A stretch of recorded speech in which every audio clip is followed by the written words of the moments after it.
अस्सलाम वालेकुम और प्रोग्राम में खुशामदीद। आज टू द पॉइंट का बड़ा ये एक्सक्लूसिव एपिसोड आप देख रहे हैं, क्योंकि जो शख्सियत मेरे साथ मौजूद हैं वो पाकिस्तान की सियासत में बहुत एक अहम फैक्टर बन गए हैं, तीसरी कुव्वत बन गए हैं। और ये कुव्वत बनने के बाद हमने देखा कि काफी सारे इल्जामात भी उन पर लगाए गए हैं, जो अभी तक उनका जवाबात शायद आपके सामने ना आए हों। और वो शख्सियत आज मेरे साथ मौजूद है, पाकिस्तान पर्सनैलिटी, और मैं सारे सवालात उनसे पूछूंगा।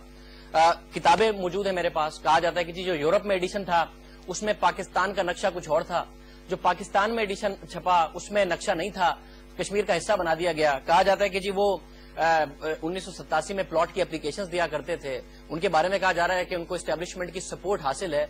सारे सवालात के जवाब आज आपको लाइव इस प्रोग्राम में मिलेंगे, और ये प्रोग्राम लाइव है, इसलिए हमने अपने फेसबुक पेज पर, आप अपनी स्क्रीन पर देख सकते हैं, एक पोल भी रखा है कि क्या लोग इस शख्सियत के लिए जिनका नाम इमरान खान है, यूथ बाहर निकलेगी वोट करने के लिए। आप अपने कमेंट कर सकते हैं, और जब मैं प्रोग्राम वाइंड अप करूंगा ठीक 1 घंटे बाद, तो मैं बताऊंगा लोगों को, नताइज शेयर करूंगा आवाम के साथ कि इसका नतीजा क्या निकला, कि लोग आएंगे या नहीं आएंगे। तो आप हमारा फेसबुक पेज विजिट करके वहां पर जाकर कमेंट कर सकते हैं।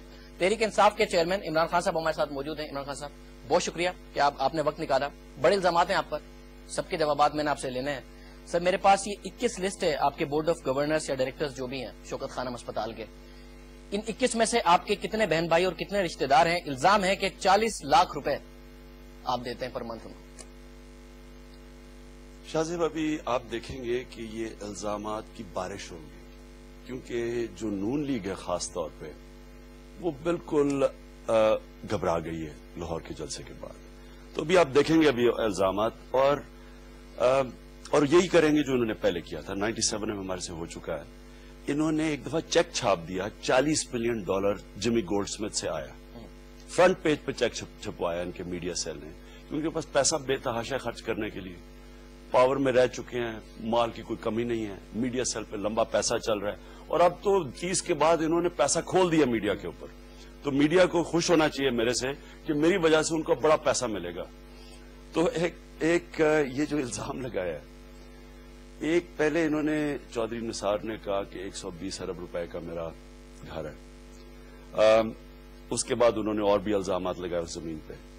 अब ये जो इन्होंने लगाया बोर्ड ऑफ गवर्नेंस पे, इसका और बाकियों में मैं फर्क बताता हूं क्या है। बाकी तो ये लगा रहे हैं चले मेरे ऊपर, मेरी पार्टी के ऊपर, लेकिन ये कैंसर हॉस्पिटल पे लगा रहे हैं जो पाकिस्तान का सबसे बड़ा खैराती इदारा है, जो 100 करोड़ रुपए से ऊपर हर साल गरीब मरीजों पे खर्च करता है। ये जो इन्होंने इल्जाम लगाया है, इसके ऊपर इनको लीगल नोटिस आने लगा। भेज रहे हैं आप लोग? अगर आया नहीं है तो आ जाएगा इसके पास। शौकत खानम भेज रहा है या आप भेज रहे हैं? बोर्ड ऑफ गवर्नेंस की तरफ से लीगल नोटिस जा रहा है, क्योंकि ये जिस तरह इन्होंने बाकी झूठ बोले ये उतना ही बड़ा झूठ है। आपकी बहन है ये अलीमा खानम, पैसे मिलते हैं ना? किसी को आज तक बोर्ड ऑफ गवर्नेंस में पैसा नहीं मिला, बल्कि ट्रैवल पे भी अपना पैसा खर्च करता है। ट्रैवल भी अपने पैसों से करते हैं? यानी कि जो हमारा शौकत खानम का बोर्ड है, ये एक, आप बोर्ड के अगर नाम लोगों को लेंगे ना तो आपको पता चले ये वो बोर्ड है जो पाकिस्तान का जो सबसे एक सिर्फ बड़ा खैराती इदारा नहीं है, ये वो इदारा है जो कि जिसने पाकिस्तान का state of the art cancer hospital बनाया। मिस्टर अली हबीब, एसएम मुनीर, ये सारे के सारे बिजनेसमैन लोग हैं, बट इसमें से आपके रिश्तेदार कितने पैसे ले चुके हैं? क्योंकि जो मैनेजमेंट है उसमें तो नहीं आपके रिश्तेदार, सारे डॉक्टर्स हैं, कितने पैसे लिए? किसी ने इस हॉस्पिटल से कभी पैसा मिला? मेरे रिश्तेदार, पहले मेरे वालिद साहब, क्योंकि शुरू में जब बोर्ड बनाया था तो आता कोई नहीं था ना। आपने अपने लोगों को जो आना था, जिन्होंने टाइम देना था, क्योंकि उनको मेरी वालदा की ज्यादा परवाह थी, मेरी बहन और वालिद को 2 बहनें, वो आ गई ट्रस्ट पे। लेकिन अब उन्होंने अगर कुछ किया तो कंट्रीब्यूट किया। कभी किसी बोर्ड मेंबर ने पैसा नहीं लिया। ऑनरी बोर्ड है, ये याद रखिए, ऑनरी है, ये पैसा नहीं लेते। अभी हमारा कराची का बोर्ड है, जो कराची का हॉस्पिटल बने, पेशावर का बोर्ड बने जाएगा, कभी बोर्ड मेंबर्स पैसा नहीं लेते। तो इसके ऊपर तो, क्योंकि ये कैंसर हॉस्पिटल को अटैक कर रहे हैं, इसके ऊपर तो इंशाल्लाह इनको लीगल नोटिस जाएगा। अच्छा, मुझे बताएं, इमरान खान ने आज तक कितने पैसे लिए शौकत खानम से? इमरान खान ने आज से 15 साल पहले अपनी जेब से 3.5 करोड़ रुपए से ऊपर कंट्रीब्यूट कर बैठा था, जिसमें से उन्हें इल्जाम लगाया, जो मैंने प्लॉट्स की भी बात की थी ना, मुझे क्रिकेट खेलते हुए 2 प्लॉट्स मिले थे, वो भी प्लॉट्स मैंने हॉस्पिटल को कंट्रीब्यूट किए, अपनी जेब से मैं पैसे दिए, और मैं 6 साल मेरा ऑफिस था कैंसर हॉस्पिटल में। सर ये क्रिकेट पे तो नहीं मिले आपको? 1987 में आपने एक एप्लीकेशन दी सीएम पंजाब जनाब नवाज शरीफ साहब, जो जमाने में आपके बड़े दोस्त थे, कि dear sir kindly allot me a residential plot in Lahore, I have no house and I will construct a new house on that plot. Sir जी ये तो शेयर किया गया मीडिया के साथ। मैं आपको मीडिया के सामने बताने लगा हूं कि अच्छा ये जो मियां साहब को ये भी याद कराना चाहिए, इन्होंने 5 अरब रुपए के प्लॉट्स दिए हैं लोगों को। ये जस्टिस समदानी की रिपोर्ट थी 92 में, बट उसको छोड़े। 1987 में पाकिस्तान हिंदुस्तान से सीरीज जीत के आया, मैं था man of the series. Airport पर रिसीव कौन करने आया हमें? मियां नवाज शरीफ। मियां नवाज शरीफ ने हमें एयरपोर्ट पर रिसीव किया और उसने मुझे कहा कि मैं पंजाब गवर्नमेंट तुम्हें प्लॉट देना, गिफ्ट देना चाहती है, आप इंडिया से सीरीज जीत के आए, आप कैप्टन थे और मैन ऑफ द सीरीज थे। उसके ऊपर इन्होंने मुझे प्लॉट अवार्ड किया। ये इन्होंने मेरे से लिखवाई एप्लीकेशन इसकी। अच्छा मियां साहब ने कहा कि एप्लीकेशन लिख दो मुझे, मैंने प्लॉट देना है। नहीं लिखी, जब ये प्लॉट की फॉर्मेलिटीज पूरी उन्होंने खुद अवार्ड किया, उसके ऊपर उसने कहा कि हम आपको ये बाद में उनकी जो नीचे काम करना है उन्होंने ये एप्लीकेशन मांगी और ये फैक्चुअल एप्लीकेशन है, क्योंकि मेरे पास तो घर नहीं था। अच्छा आप एप्लीकेशन से डिनाई नहीं कर रहे? लेकिन तो ज़मान टाउन में घर नहीं था आपका? ज़मान टाउन में घर वालिद साहब के साथ रहता ना, मेरा घर तो नहीं था। लेकिन मैं ये आपको क्लियर करना चाहता हूं कि ये इन्होंने लिखवाया है, इन्होंने गिफ्ट दिया है। जो मियां साहब ने दिया, इसने मुझे as man of the series और कैप्टन की गिफ्ट दी है। इसी ने 92 में जब टीम वर्ल्ड कप जीती, इसने फिर नवाज शरीफ ने सारी टीम को गिफ्ट दी प्लॉट्स।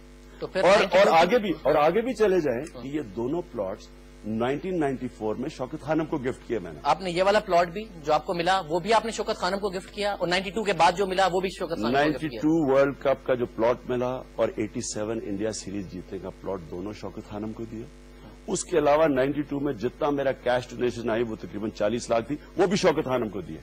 अच्छा फिर मुझे ये बताएं कि अगर आपकी एप्लीकेशन मंजर आम पर आ गई है, तो जो दूसरे क्रिकेटर्स को प्लॉट मिले उन्होंने भी इसी तरीके से एप्लीकेशन लिख के दी होगी? आप पहले तो क्रिकेटर्स का देखेंगे, कितने स्पोर्ट्समैन को प्लॉट्स मिले हैं।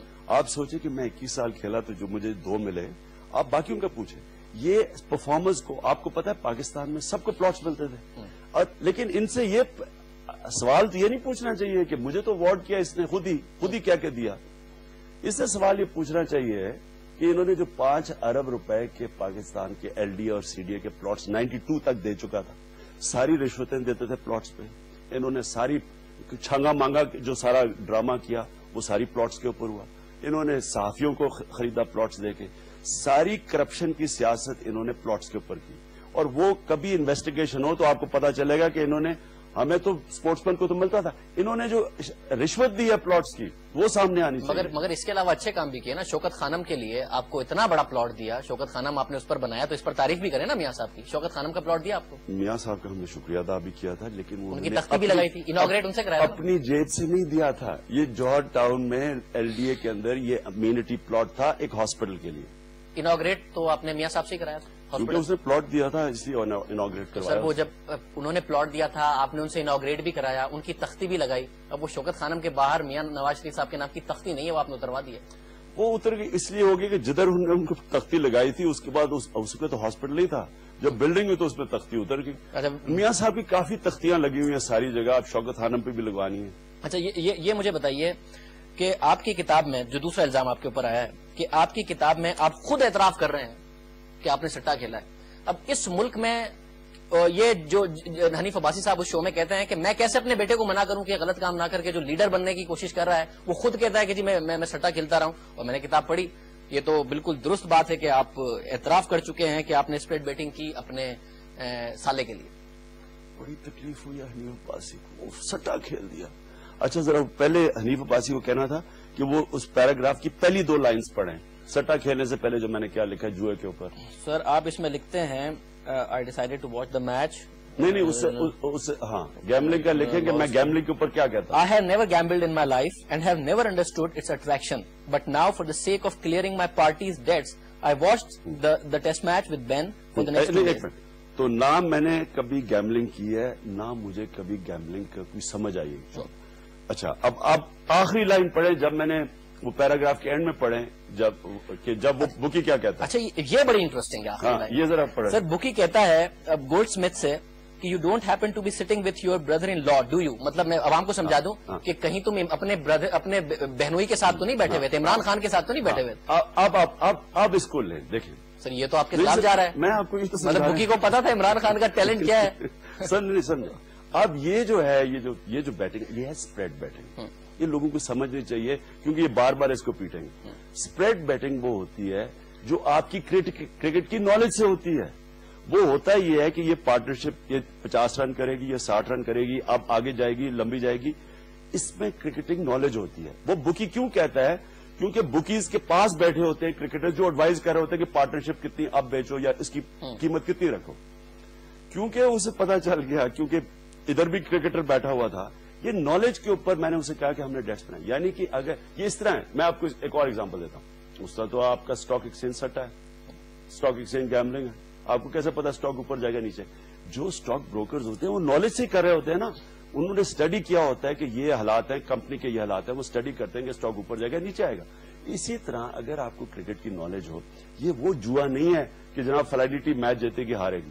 یہ وہ جوا ہوتا ہے جو اسپریڈ بیٹنگ جو آپ کی نالج پہ ہوتا ہے. یہ ضروری اس لیے سمجھانا ہے کیونکہ اگر یہ لوگوں کو اس کی نہیں سمجھ آتی تو یہ بار بار عمران کتنی گیملنگ کرتا ہے جی, کتنا خوفناک آدمی ہے. دیکھیے جی, میں بچوں کو کیا کہوں گا, اسے کہو بچوں کو پہلے یہ تو پوچھے کہ جو ان کی لیڈرشپ سارا ملک لوٹ کے باہر پیسہ لے گئی ہے, جس نے اس ملک کو اصل تباہ کیا ہے, یہاں سے پیسہ چوری کیا, باہر جا کے حوالے کے تھرو باہر پراپرٹیز کے, اصل اس سے کہیں کہ بچوں سے یہ تو پوچھے کہ آپ کی لیڈر کیا کر رہے ہیں. اچھا دیکھیں, اب اس پر میں اس نقطے پر آتا ہوں کیونکہ وہ کہتے ہیں آپ سپریم کورٹ چلے جائیں, آپ کو بھی سپریم کورٹ پر بڑا بھروسہ ہے. بٹ آپ نے مجھے مثال دی ہے بروکر کی. اب کیونکہ اسٹاک مارکیٹ کے شوز میں نے بڑے کیے ہیں, تو ہمیشہ جب کوئی اسٹاک چڑھتا تھا تو لوگ کہتے تھے تم نے ٹپ کس بڑے بروکر سے لی ہے, عقیل کریم ڈیڈی عارف حبیب سے تو ٹپ نہیں لے کے آئے ہو جو اتنا اچھا چل رہا ہے, کیونکہ لوگوں کو پتا ہوتا تھا کہ کون اچھی ٹپ دے سکتا ہے. تو عمران خان کی ٹپ کیسے چل رہی ہے؟ وہ انسائڈر ٹریڈنگ ہے, وہ اور چیز بات کرتے ہیں کہ جناب آپ کو کوئی انسائڈ نالج ہے, وہ میچ فکسنگ کی آپ بات کر رہے ہیں. یہ جو بات جب آپ دنیا کے اندر امریکہ کے اندر جو اسٹاک بروکرز کیوں ان کو لوگ انویسٹ کرتے ہیں, ان میں اس لیے کرتے ہیں, ہیج فنڈز کیا ہیں, ہیج فنڈ کیا ہوتا ہے کہ مجھے پیسے دیتے ہیں تاکہ میں اسٹاکس میں انویسٹ کروں. میں کیوں مجھے دیتے ہیں, کیونکہ مجھے نالج ہوتی ہے مارکیٹس کی, مجھے نالج کمپنیز کی ہوتی ہے. اس لیے یہ آپ کو سمجھ آنا چاہیے کہ اسپریڈ بیٹنگ اور نارمل بیٹنگ میں بڑا فرق ہے. تو میں یہ صرف نون لیگ کو کہہ رہا ہوں کہ اور کوئی چیز ڈھونڈ لیں. اس کے بعد کھیلی آپ نے اسپریڈ بیٹنگ؟ میں نے آپ کو کہا ہے کہ نہ میں نے اس سے پہلے نہ میں کبھی گیملنگ کرتا ہوں, نہ مجھے اس کا پوائنٹ جو کتاب میں لکھا ہوا ہے وہ مس کر دیتے ہیں لائن. ٹھیک ہے, ایک اب اہم بڑا نقطہ ہے, میں بریک لے رہا ہوں اور اس کے بعد یہ نقطہ, میرے پاس 2 کتابیں ہیں. ایک کتاب ہے جس میں پاکستان کا نقشہ نہیں ہے پاکستانیوں کے لیے, ایک کتاب ہے جو کہا جاتا ہے کہ یورپ میں چھپی اور نقشہ ہے جس میں کشمیر انڈیا کا حصہ دکھا دیا گیا ہے. تو یہ ڈبل اسٹینڈرڈز عمران خان کے کیوں ہیں؟ بریک صرف ویب سائٹ پہ چلے جائیں, یہ پبلشرز کی غلطی ہے. انہوں نے ویب سائٹ کے اوپر پورا معافی مانگی ہے کہ ہمارے سے غلطی ہوگی. یہ پبلشرز کی غلطی ہے, انہوں نے معافی مانگی ہے اس کے اوپر. لیکن بڑی کشمیر کی فکر ہے بیچاروں کو. دیکھیں نا, کشمیر کا نقشہ نہیں ٹھیک آیا, کتنا بڑا غدار ہے عمران خان. مگر عمران خان کے کشمیر 30 جلسے کے بعد تو اور زیادہ 30 اکتوبر کے بعد کتنا بڑا خوفناک آدمی ہے. نہیں, بٹ عمران خان کے عمران خان کے ڈبل اسٹینڈرڈ ہیں کشمیر کو لے کے یا نہیں, یہ میں آپ کو ثابت کروں گا آپ کی 30 اکتوبر کی تقریر دکھا کے. اور اس کے بعد ایک انڈین چینل کو آپ نے انٹرویو دیا جس میں عمران خان انڈین آڈینس کے لیے ایک ڈفرنٹ پرسنالٹی کے طور پر سامنے آتے. میں خود بڑا حیران رہ گیا خان صاحب. ایک بریک کے بعد, بٹ بریک سے پہلے میں بتا دوں ناظرین کو کہ یوتھ عمران خان صاحب کے لیے باہر نکلے گا یا نہیں نکلے گی. فیس بک پر ہمارا پیج آپ وزٹ کیجئے, اس پر کامنٹ کیجئے, اور میں یہ جو ریزلٹس ہیں وہ آخر میں شیئر کروں گا. شاہزیب خانزادہ ہمارا جو فیس بک پیج ہے آپ اس کو وزٹ کر سکتے ہیں. ایک بریک پروگرام میں شامل کرتے ہیں, اس کے بعد باتوں کو پہلے مجھے بہت آگے بڑھنا ہے اور اس کے لیے چاہیے ایک پرفیکٹ کنیکشن.